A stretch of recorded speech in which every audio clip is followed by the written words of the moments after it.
திருவள்ளூர் மாவட்டம் கும்மிடிப்பூண்டியில் காய்கறி கடைக்குள் நுழைந்து வடமாநில தொழிலாளர்கள் மீது இளைஞர்கள் தாக்குதல் நடத்திய சம்பவத்தில் 3 போலீசார் கைது செய்தனர். இது தொடர்பான விவரங்களோடு இணைகிறார் எம்முடைய செய்தியாளர் சுதர்ஷன்.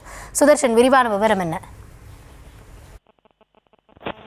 வணக்கம். திருவள்ளூர் மாவட்டம் கும்மிடிப்பூண்டி அடுத்த பிருத்திவி நகர் பகுதியில கடந்த 1 வருட காலமாக மஸ்தான் பாபு மற்றும் கவிதா இந்த தம்பதியர் காய்கறியுடைய மொத்த வியாபார கடை நடத்தி வருகிறார்கள். இந்த கடையில கிட்டத்தட்ட ஒரு 10 வடமாநில இளைஞர்கள் தங்கி வராங்க. காய்கறி கடையை தொடங்கிய சில மாதங்களாகவே அடையாளம் தெரியாத சில நபர்கள் தொடர்ந்து அந்த கடைக்குள்ள வம்பிழுத்து வேண்டும் என்று சண்டை இழுத்து தகாத வார்த்தைகளை பேசி திட்டி வந்திருக்கிறாங்க.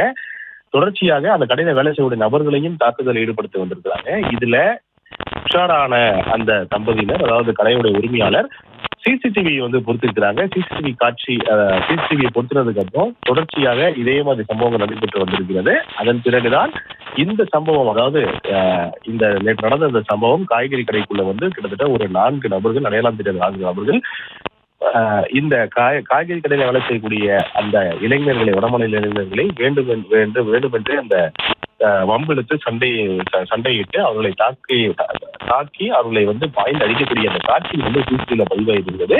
சிசிடிவி காட்சிகளை வைத்து போலீசார், அதாவது அந்த கடையுடைய உரிமையாளர் கம்ப்ளைண்ட் கொடுக்கவில்லை. ஆனால் அது மட்டும் இல்லாம சம்பந்தப்பட்ட தாக்குதலுக்கு உள்ளான நபர்கள் ஹாஸ்பிட்டலுக்கு செல்லவில்லை. ஹாஸ்பிட்டலுக்கு சென்றிருந்தாலும் கூட அவர்கள் போலீசாருக்கு இன்டிமேஷன் கொடுத்திருப்பாங்க. ஆனால் எதுவுமே நடக்காத, அதாவது கம்ப்ளைண்ட்டும் கொடுக்கல, ஹாஸ்பிட்டலுக்கும் தாக்குதலுக்கு உள்ளானவர்கள் ஹாஸ்பிட்டலுக்கு செல்லவில்லை. ஆனால் உடனடியாக போலீசாருக்கு தகவல் கிடைத்திருக்கு. இந்த மாதிரி கடையில பிரச்சனை ஏற்பட்டிருக்கு, பிரச்சனை நடந்துகிட்டு இருக்கு அப்படின்னு சொல்லிட்டு தகவல் கிடைத்து வடமாநில அடிக்கிறாங்கன்னு சொல்லிட்டு தகவல் கிடைத்து உடனடியாக போலீசார் சம்பவ இடத்திற்கு, அந்த காய்கறி கடைக்கு அந்த சம்பவத்தில் ஈடுபட்ட, அந்த தாக்குதல்ல ஈடுபட்ட அந்த நபர்கள், அதாவது இந்த சிசிடிவி காட்சிகளை வைத்து யார் யார் என்று அடையாளம் காணப்பட்டு கிட்டத்தட்ட ஒரு 3 பேரை பிடிச்சிருக்கிறாங்க. சரவணன், பிரசாந்த் மற்றும் நேதாஜி, இந்த 3 பேரை பிடித்திருக்கிறார்கள். பிரசாந்த் 23 வயது, சரவணனுக்கு 50 வயது, நேதாஜிக்கு 28 வயது. இந்த 3 பேரை பிடித்து தற்போது விசாரணை மேற்கொண்டு வருகிறார்கள். சிசிடிவி காட்சிகளை வைத்துதான் அடையாளம் கண்டிருக்கிறாங்க போலீசார். கடையுடைய உரிமையாளர் கம்ப்ளைண்ட் கொடுக்கறதுக்கு முன்னாடியே போலீசார் சாதகமாக செயல்பட்டு கடைக்கு இந்த சிசிடிவிகளை கைப்பற்றி உடனடியாக அந்த 3 பேரை கைது பண்ணியிருக்கிறாங்க. இந்த தாக்குதல் நடந்த அடுத்த 1 மணி நேரத்துல இந்த கைது நடவடிக்கையானது மேற்கொள்ளப்பட்டிருக்கிறது.